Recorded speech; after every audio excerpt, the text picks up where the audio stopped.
All right, we are live. Hey, everyone. It's Eric Holtzman with Mindful Motion LA, and I'm here with Jackie Hackett.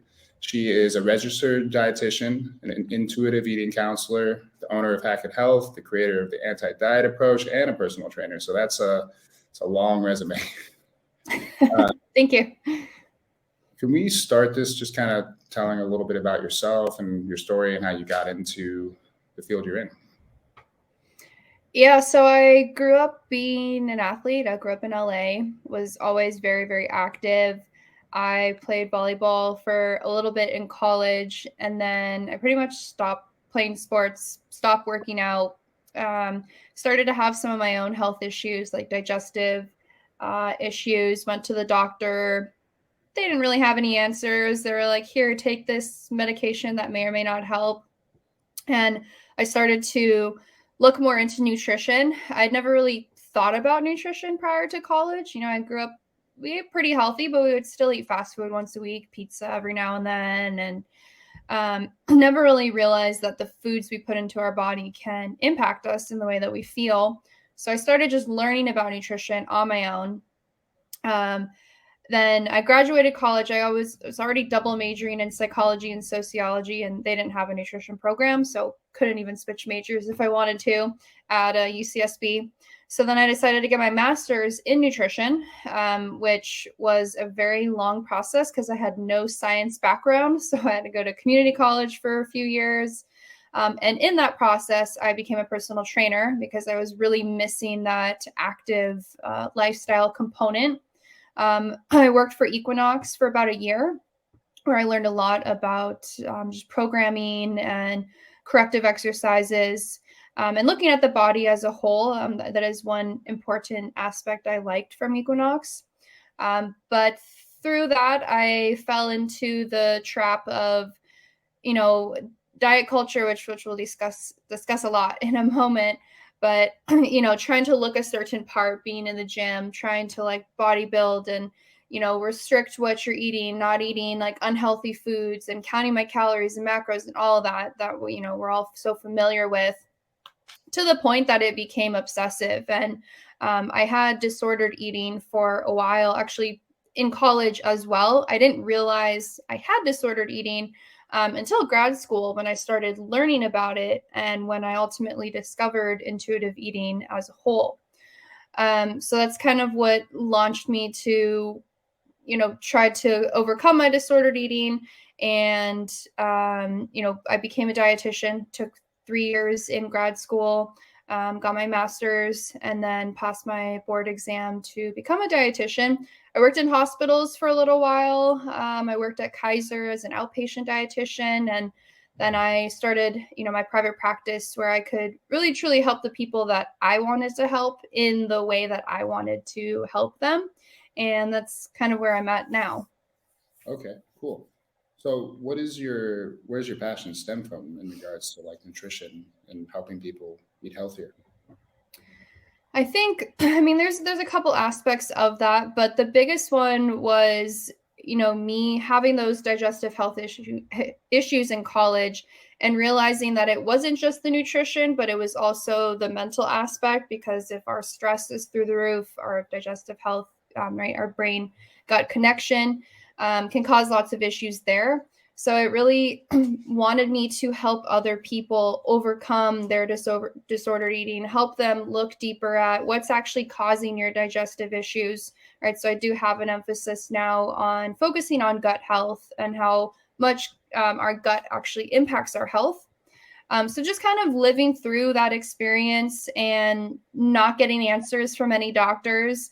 So I want to be, the go-to person for people to come to, and they're like, I've tried everything, nothing's working. I'm fed up with it, and just kind of give them that resource.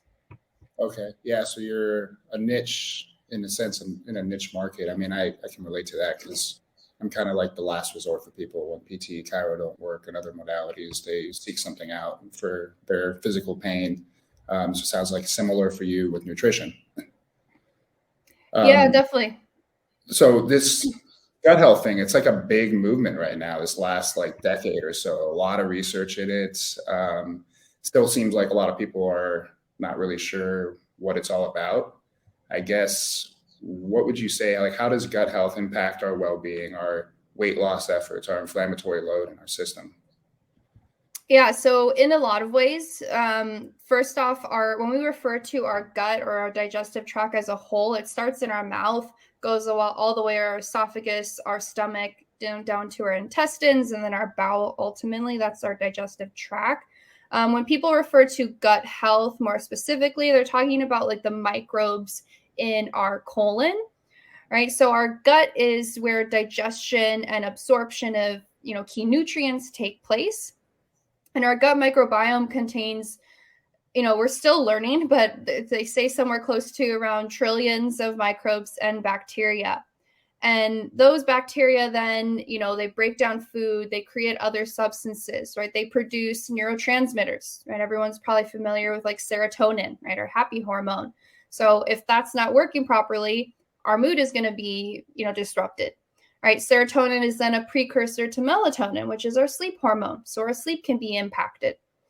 Some of the bacteria also help, things that are happening in our gut also help make dopamine, right, which affects how we think and feel. So those are kind of like the three big key players. In terms of gut health and weight loss, the research is still fairly new. There are a couple of studies in rats showing that certain gut bacteria can either lead someone to be in a larger body or to be at a lower weight. There was actually a South Park episode I just saw recently about something called fecal transplant. And they were talking about Tom Brady and how, his fecal transplant was helping people lose weight when they were taking his poop and giving it to other people, because it helped create that good environment in their gut. So I found that South Park's usually pretty up to date on what's happening around us. They always are hilarious, and it's an actual procedure people have done. They do this for real. Yes, yeah. And then also to clarify, right, fecal transplant, the person is not eating the poop, because no, like seriously, some people have that question. It's inserted in another way, right? And then in regards to inflammation overall, so the inner lining of our intestines, it has like really tight junctions, right? It's almost just like a barrier with millions of cells. If this barrier starts to leak, right, it's almost like the wall is breaking down, there's holes in it. So gut bacteria or toxins can then get into the bowel wall, get into our bloodstream, our lymph nodes, which can then result in an immune response and increased inflammation. So this is what we refer to as leaky gut, or the medical term is intestinal permeability. Heard that many times. So just to elaborate on this, so people kind of have a better picture of what causes this breakdown of the barrier. So I've heard that, processed foods, higher sugar diets, seed oils, these types of things that create free radicals in the system or extra stress have a higher potential of breaking that barrier down. Would you say that's fair? Yeah, so it's essentially our diet can play a huge role in that. But essentially it causes what's called a dysbiosis. So there's some sort of bacterial imbalance due to poor diet or not eating adequate right amounts of protein. Could be too much sugar. For some people it could be other items like alcohol. Alcohol is very, very damaging to the gut, not so good for us. And then other genetic factors are possible as well. So how would someone get a beat on knowing that could be occurring with them? Like, what kind of symptoms might they feel? Like, would there be maybe a disruption in their bowel movements or their mood or their energy or things of that nature? Yeah, so common symptoms could be like chronic diarrhea, constipation, bloating. Unfortunately, those three symptoms could be a sign of a lot of gut imbalances going on, or it could also be like extreme stress or anxiety. So we can't just always like, oh, I have constipation, I must have leaky gut. But if you're having like chronic fatigue, maybe headaches, even joint issues or skin problems arise from the gut. So it's kind of like a combination of all of that. And if like, hey, my diet is just really, really poor, you're not working out, and you kind of check off all those boxes, it is something that you could definitely consider. It's funny you bring up the anxiety thing, because I have to say, like, every time I drink a little too much, the next day I'm down, I'm a little more anxious. It's like totally, once I'm back on my normal, I feel normal again. I'm happy. It's very much an obvious comparison for me. Yeah, definitely. And alcohol is also a depressant, so that doesn't help either. Yeah, for sure. So there are tests out there these days to check your gut microbiome, but I've heard a wide array of opinions on that in regards to like, it's not really good enough yet to give you really any useful information. Like, what are your thoughts about that? Like testing your bacteria? Yeah, so the test that I use, and that's has pretty great evidence, is something called the GI map, which is usually ordered through a company called Diagnostic Solutions. We kind of see it in functional medicine as the gold standard for testing. They really do a wide array of testing. There are other companies out there, even companies that are doing like food sensitivity tests, or send us your saliva or your blood, and we're going to tell you which foods work for you or don't work for you. Those are not backed by science, right? We can only really test, like, do you have an immunological allergy, like a real true allergy to food? It's kind of the same thing with the gut bacteria testing. So if you're considering doing it, I would say find a practitioner who does do the GI map. So the food sensitivity test, like from Cyrex Labs, is that the place I think that does it? There are a lot. I mean, just go on TikTok, like all the influencers are like boasting them. Yeah, if it's like a IgG mediated response, that's really just telling us like, had you eaten that food in the past, or did you recently just eat it? It's not saying that like you're having an actual IgE, which is an actual immunological like allergy to it. But food sensitivities are very real, right? We can have true food sensitivities and intolerances, which can cause a whole host of issues. So I'm not saying they're not real. There's just the only test for that is actually to do an elimination diet.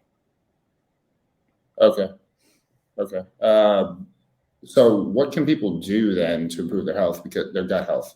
Because I know that food obviously is a big factor, but are there other techniques or things that people can do it's not food related potentially? Yeah, so starting with not food related, or even how we eat our food, to like eat more mindfully, right? To remove stress, like not eating with distraction. If you're like sending a work email and you're eating your salad, number one, you're not even registering that you're eating the meal, but your digestion is not going to be working properly because you're probably stressed out, right? So trying to reduce stress as much as possible. We're all stressed. That's life, but how can we try to, especially around mealtime, reduce that stress? Put away distractions, when we're eating. Slow down, chew your food better, because digestion begins in the mouth, right, with different enzymes, and actually chewing your food. It's most people just take a couple bites and then swallow it. That doesn't really help for our digestion. Getting adequate sleep, right? Drinking enough water, and moving your body as well, especially someone who's like constantly, chronically constipated. Just actual movement can actually get things moving in the body. So staying active, equally as important. And that's kind of all, not diet related. And what are your thoughts on maybe getting into like dirt and actually in nature and like touching things that might expose you to different microbes? In that sense, I thought you were going to go the other way and just say in terms of like grounding us and energy, because that's important as well. That can get us out of that fight or flight, and literally ground us to the energy of the earth, which can also help. But I'm all for getting dirty. Like kids these days who are, have to use antibacterial soap, and parents are afraid of germs. Like, I mean, we've seen what's happened by not having germs around because of COVID and everyone masking. Now there's all these other, RSV, all these other viruses and such. So we want to be exposed. There's nothing, there are good and bad bacteria, and we want the right amount of each. But we don't want to completely eliminate all bacteria. it seems like maybe part of that, this rise of autoimmune disorders within our society is related to some of that, and also our processed food. I would think these things kind of work together in creating more vulnerability. Yeah, I mean, I think we don't have enough research yet to correlation is not equal causation, but I think we can definitely make some assumptions on some of these things for sure. Oh, don't tell people in research that you're assuming things.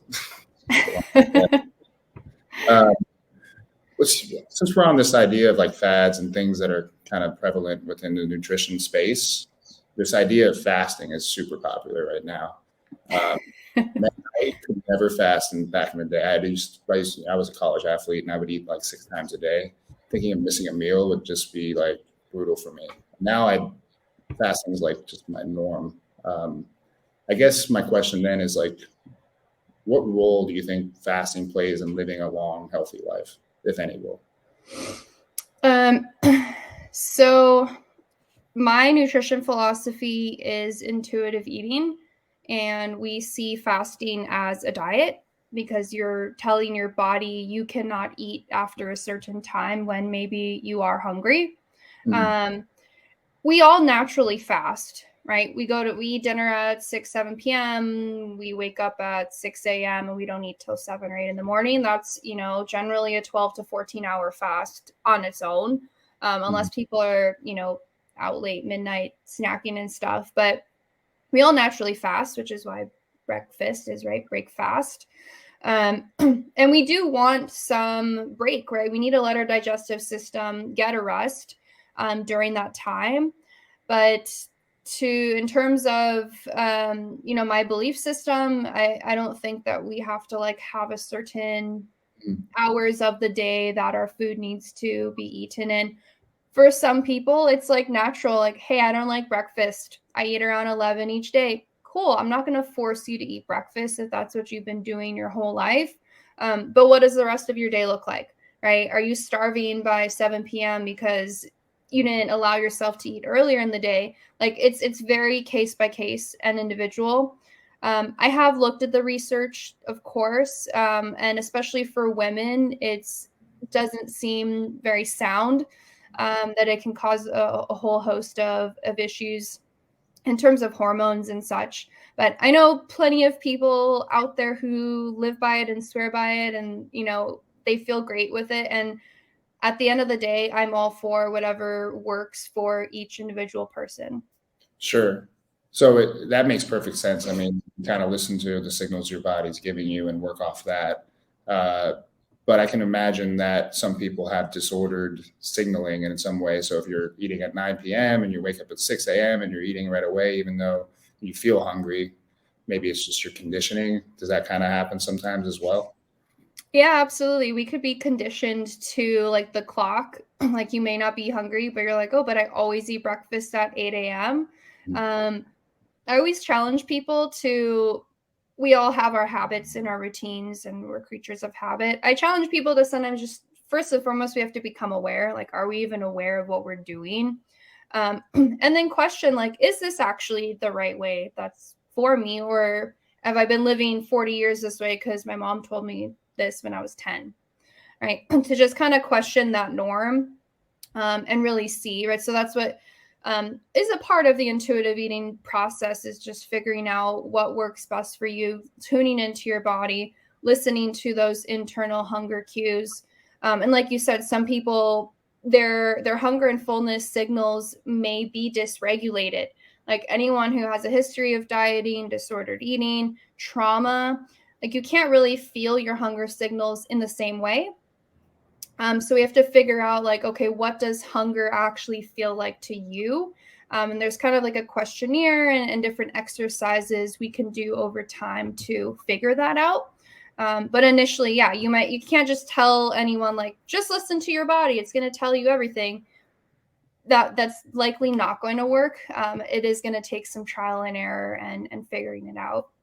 Yeah, and that would work for someone who's kind of in tune with things and already in touch with their system, but that's not the majority. Yeah, most people are not aware of many things. Like, we're so out of touch with our body compared to, I mean, I don't know how many years ago, but it's really pretty sad, like, as a society as a whole.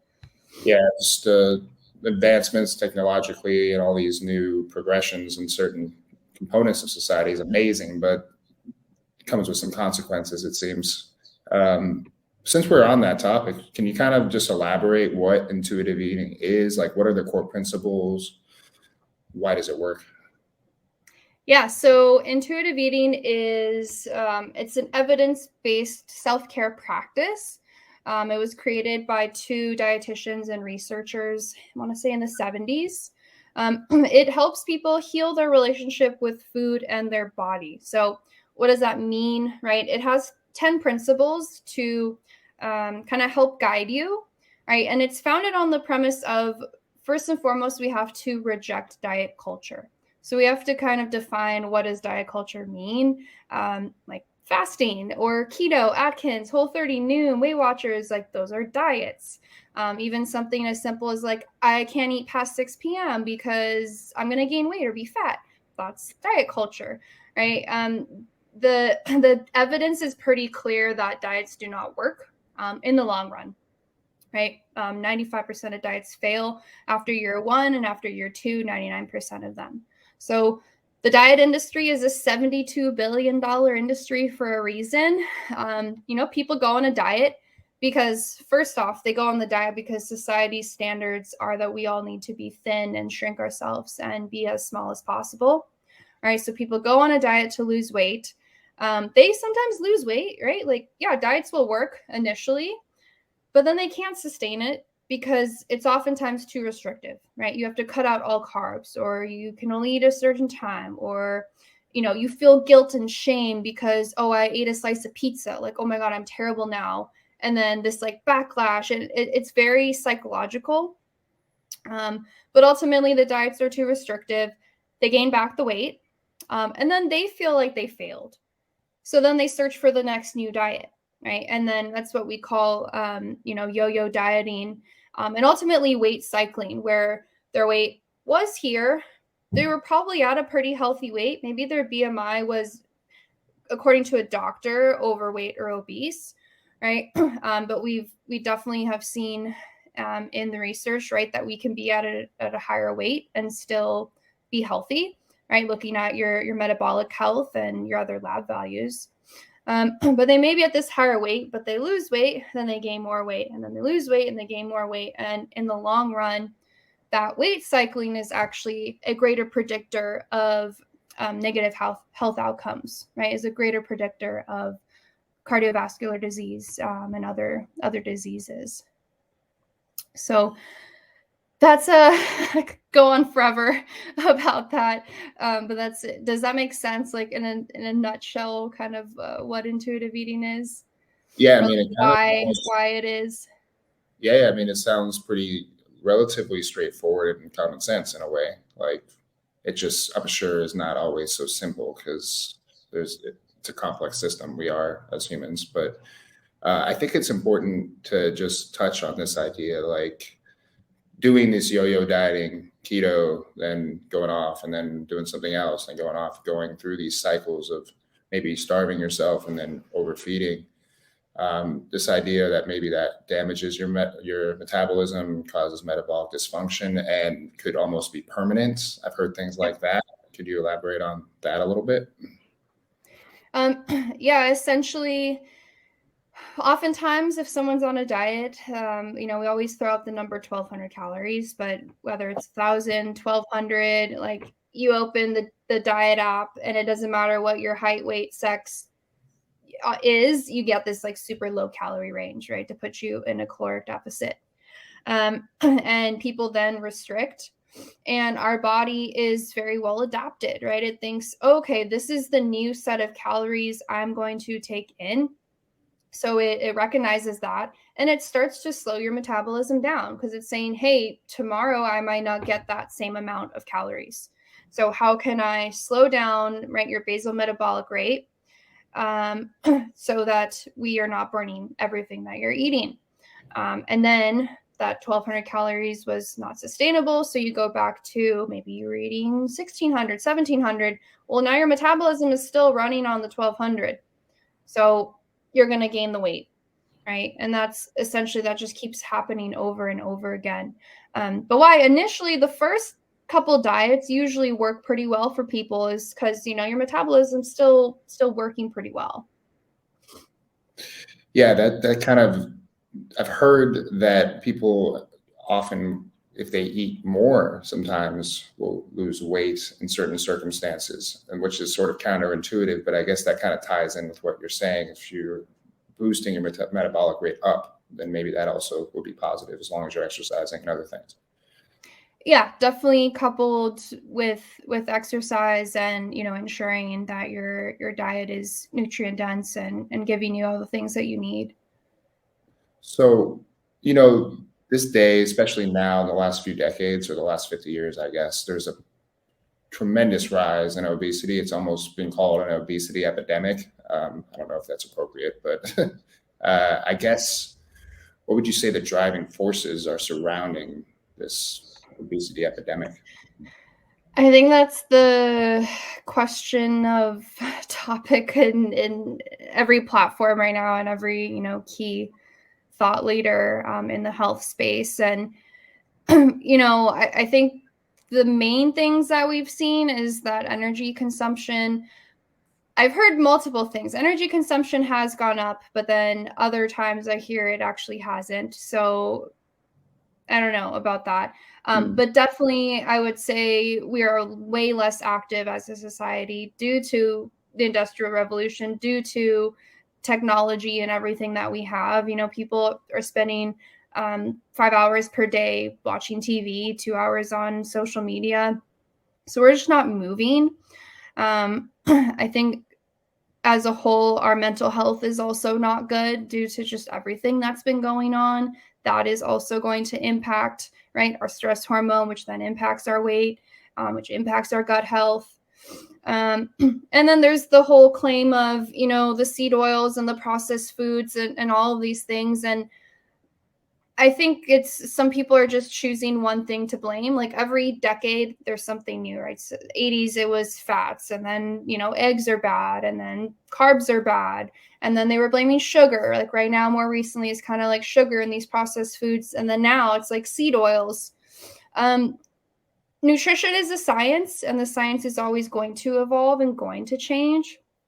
But we also have to keep looking at who's paying for the research, who's funding the research. And I don't know, I could go down like a rabbit hole of this, of like what truly is causing us to be so sick, not just of like our weight, but of our health overall. Cardiovascular disease on the rise and cancers increasing and everything else. So I don't really have an answer. That's just kind of I grew up eating Lucky Charms and Oreos and like all of those foods, and all my friends around me, and they are all healthy, however you want to define health in my sense of what I see it. So I don't feel like we can just solely blame those food items, right? And intuitive eating believes that as well, right? It's not just eating an Oreo is not going to cause you to get cancer, right? Eating Lucky Charms for breakfast or Special K is not going to, your arm's not going to fall off, or whatever else people are claiming these days. Yeah, I mean, Paul Saladino, the carnivore guy, he's all about pointing to seed oils as the main driver. Yeah, I follow him. I mean, I believe we should eat meat, but I don't believe all of his claims. Well, I mean, he's even changed his mind. He went from no carbs to adding honey to adding fruit only, raw milk. Yeah, so like he's open to being wrong too, and that's the best answer always is I don't know anyway for these types of questions, right? Until you have a case in front of you. Yeah, or like Lane Norton, for example, I think he's even said multiple times, like, if my answer has not changed over time, then that means I'm not following the science and I'm not staying up to date. So yeah, exactly as we're saying, like it's going to continue to change. And ultimately, like I said, it comes down to what works best for each individual person. I mean, you can look at like are you familiar with the Blue Zone groups? Yeah, and Paul Saladino like just kind of takes that apart. You hear like, No, I haven't heard his take on that.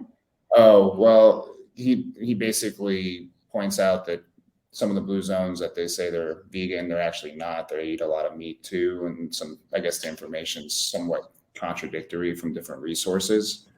But yes, I have heard of it, and there is something there for sure. Gotcha. But So yeah, blue, even sorry, go ahead.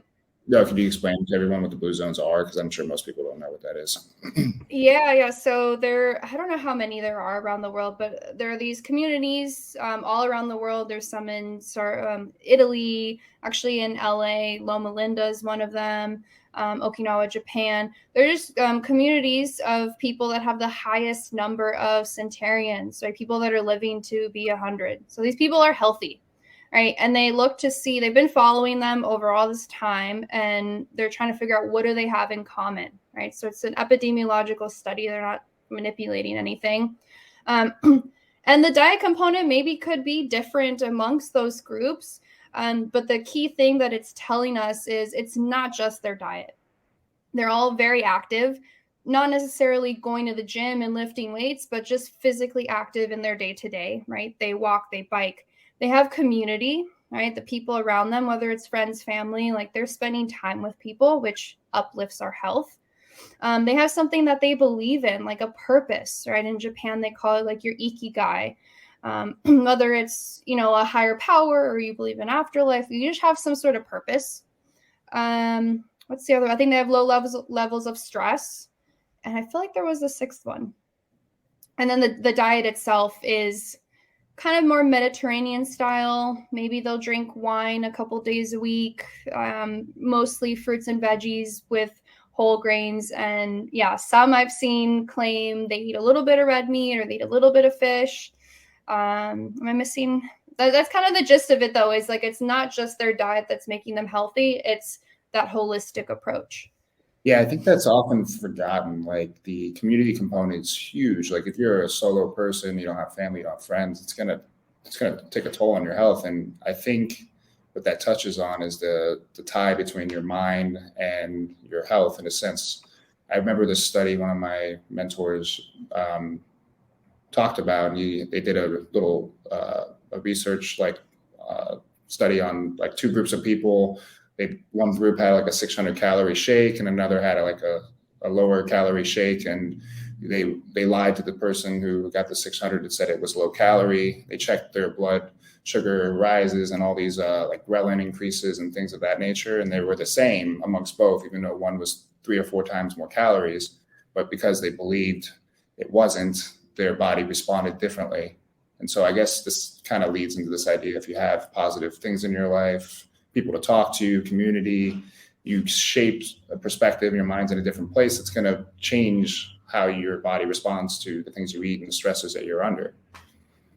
Yeah, absolutely. I mean, our mind is so, so, so powerful, which is why I have a degree in psychology. I'm not a licensed therapist by any means, but I meditate. I've done, pretty good research on the impact of, gratitude and mental health and meditation. And I definitely incorporate that with my clients, that it's so, so important. So we kind of were going this direction. I'm just curious what your take is on it. So, your take on the nutrition industry and the types of information it relays to the public. I guess the types of advice you find it gets misinterpreted or conflated, that people maybe are getting bad advice from the general, I guess the American United States directive, I suppose. Um, yeah, I mean, we have TikTok influencers and we have Instagram people, and we live in what is it, an information overload or what am I trying to say?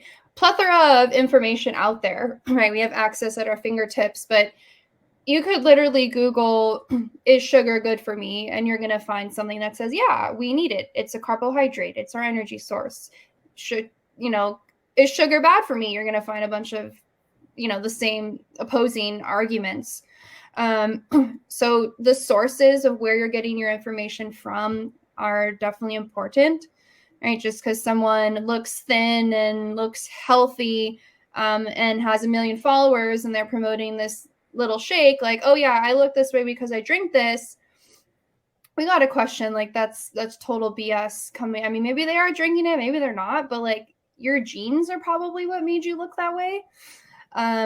So we really have to question, where are we getting this information from? And yeah, even the government, like the whole food pyramid back in the day. And I do believe in the healthy plate method that they have of like how to balance our plate. That's kind of the basis of what I recommend to my clients.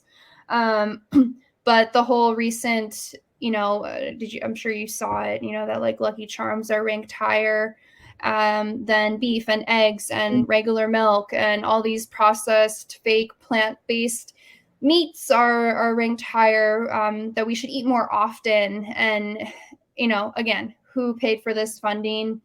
Well, not who paid for it. I think the Americans paid for it, but who's backing it, and who's doing the research?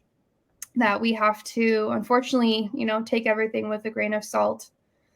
Yeah, I mean, it's definitely financially motivated, some of this stuff, like especially that whole story with the Seventh-day Adventist and like promoting sugar and demonizing saturated fat and this whole mess that it's created. It's been quite crazy. Same with cholesterol, right? Like that. Yep. Completely been over on its head. Yeah, like don't eat eggs because it's going to raise your cholesterol. And then eggs got demonized. And like there's fads every generation, every 5-6 years, we have some sort of fad. So it's kind of like, how can you keep your head down? Do what you know is working well for you. Like check in with your labs. If they're not great, okay, we need to figure out what's going on with them. But not to choose some extreme fad, right? That it kind of has to be plain and simple. Like we just got to put in the work and just do it. Yeah. And I think sometimes people get so caught up in following the science that's mainstream, even though they might not realize that it's mostly epidemiology, which is not a very high level of science that's really reliable. And most nutrition is that way because it's really difficult to set up double-blind controlled studies for research. That's very expensive and complicated, right?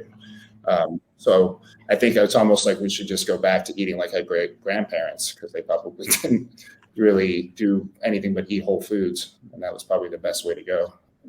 Yeah, before there were microwave meals and all the other, I mean, I don't know. I think frozen foods can definitely be a good option when we're like short on time. And there are definitely some pretty nutritious ones out there. Like my freezer's always stocked with some sort of Trader Joe's frozen thing, but I'll pick and choose what I put in the fridge.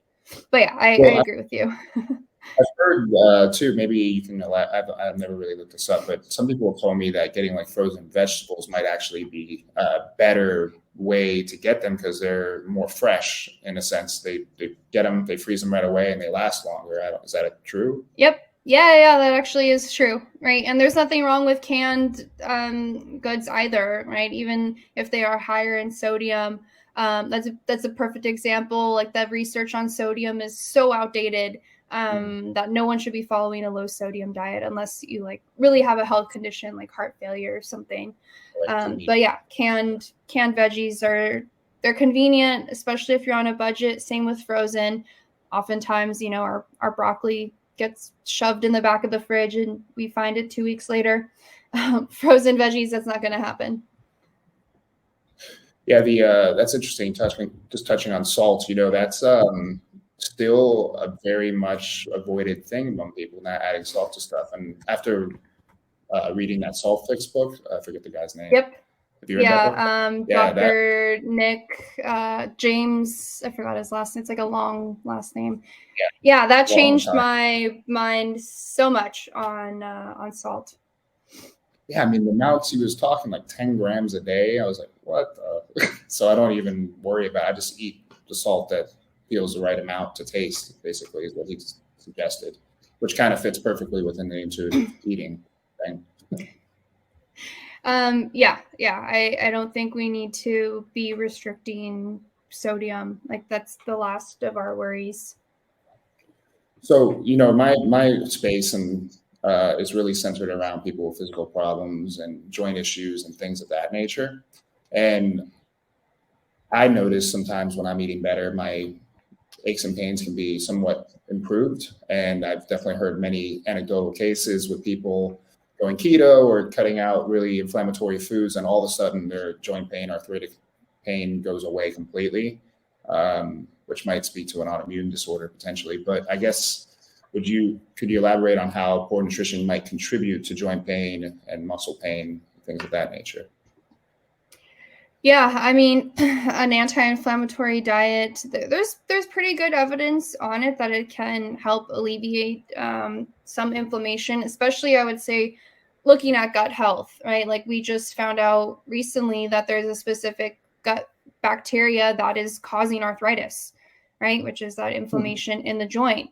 So yeah, I forgot, I want to say I'm not going to remember which gut bacteria it is. But we're still discovering and still learning. But like that's a perfect example of how like, yeah, if we have overgrowth of that one bacteria, we're then going to get arthritis. And how do we get overgrowth of that one bacteria? From not eating some of the right foods. So that can correlate to that. And then, are we ultimately an anti-inflammatory diet is we're eating just healthy, nutritious, nutrient-dense foods, right? High in antioxidants to, protect us from those free radicals, right? Just eating your fruits and veggies. Like when you look at the list of anti-inflammatory foods, it's, minimally processed usually. It's going to be our fruits, our veggies, our whole grains. That are going to have those key nutrients that we need. But also, are we drinking adequate water?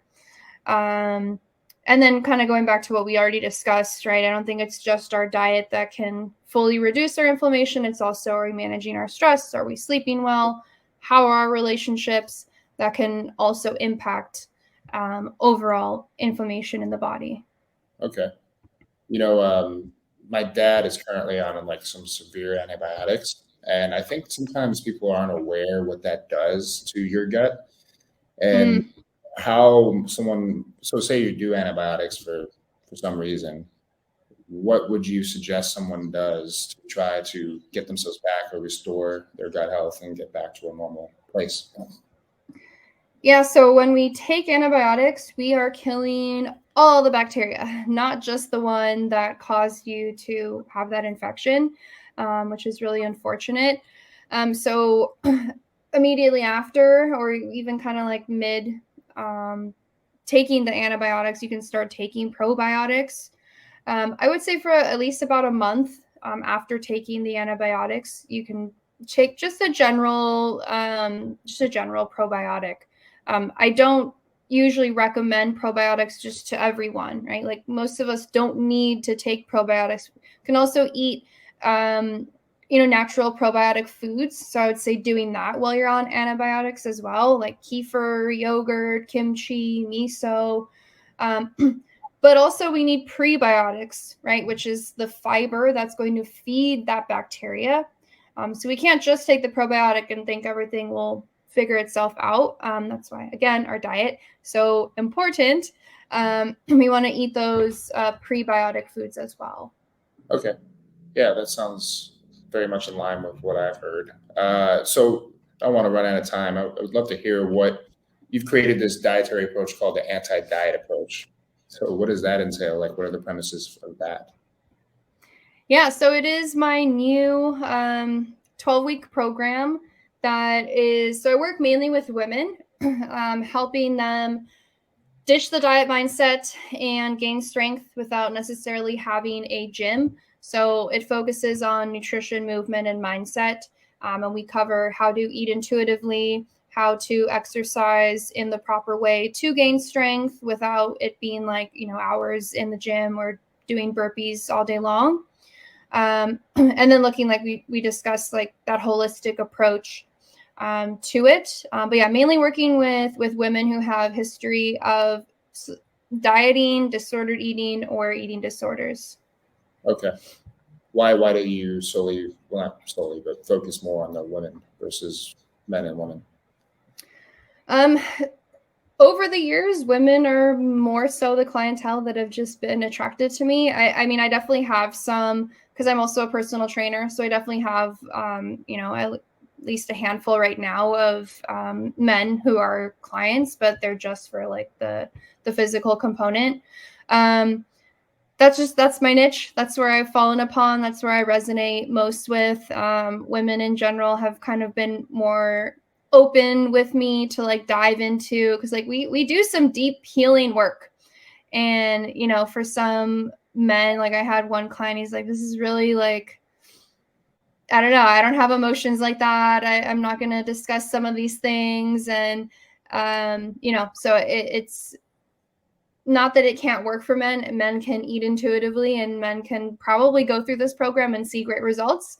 But that's just, where I have more passion for, and also like relating to the women so much more on another level.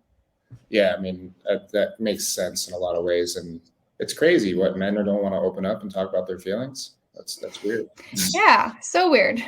It's getting better though. We're as a society, we're accepting like men can cry. It's okay.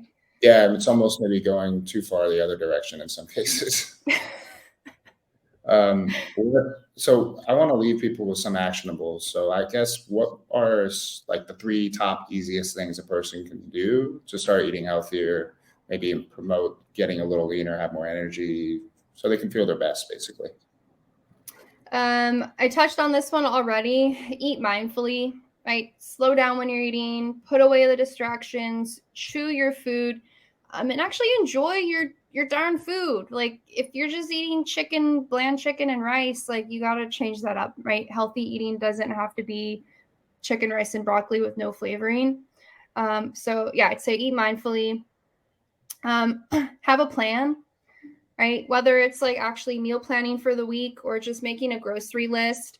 But at the very least, like, can you cut up fruits and veggies ahead of time and like stock them so you have grab and go things?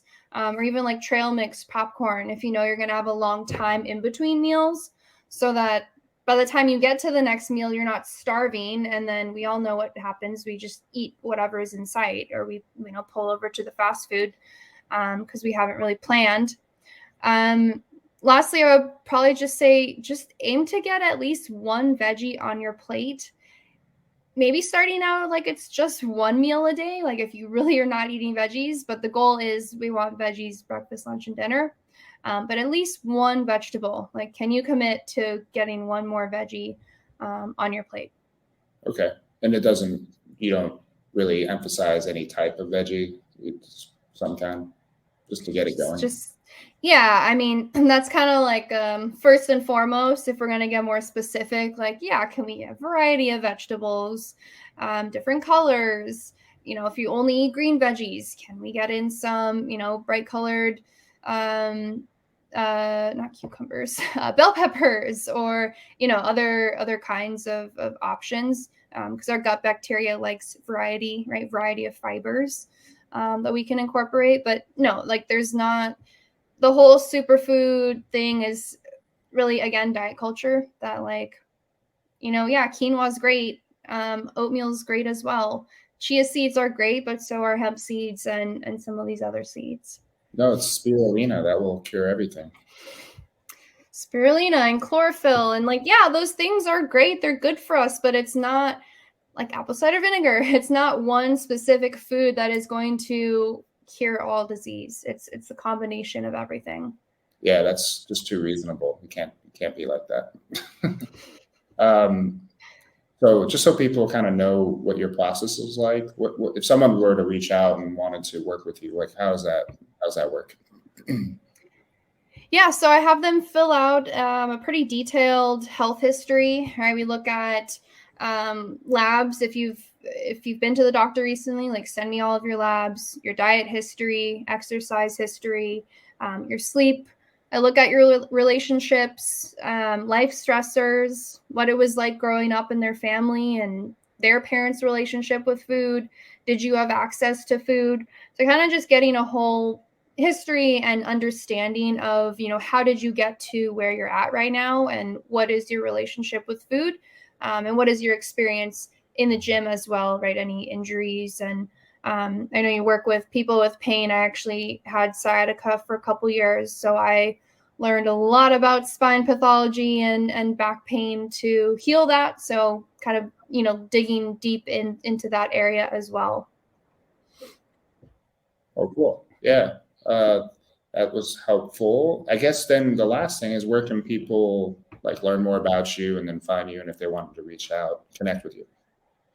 Yeah, probably my Instagram would be easiest. It's Hackett Health, right? Hackett with 2 T's. Or my website is just hackett.health. Either of those two. Okay. Awesome. Well, I really appreciate you taking your time to chat with me and give us all this amazing knowledge. So this was awesome. Appreciate it. Yeah, this was great. So much to talk about. Maybe we can do another one of these in the future. There's so much when it comes to nutrition and health. Yeah. But thanks for having me. Yeah. Yeah. Thanks again. And then you have a great weekend, and we'll be in touch. Same to you. All right. Bye. Bye.